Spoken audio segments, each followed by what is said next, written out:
কবিতা যিনি সবার মা, কলমে কবি শিবনাথ মণ্ডল, আবৃত্তি ডক্টর রমলা মুখার্জি। জন্ম নিলেন মা সারদা জয়রামবাটি গ্রামে। বাঁকুড়া জেলা ধন্য হল মা সারদার নামে। জন্ম নিলেন 1260 সাল 8ই পৌষ বৃহস্পতিবার।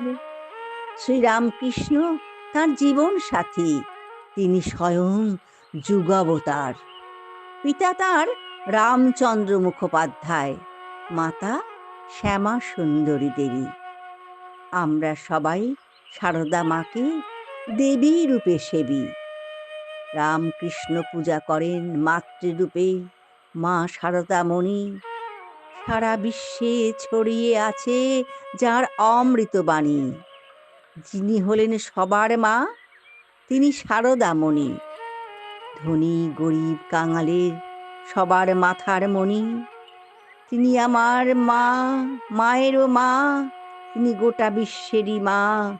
তিনি মমতাময়ী বিশ্বময়ী, তিনি নিজেই নিজের তুলনা। তিনি মমতাময়ী বিশ্বময়ী, তিনি নিজেই নিজের তুলনা। নমস্কার।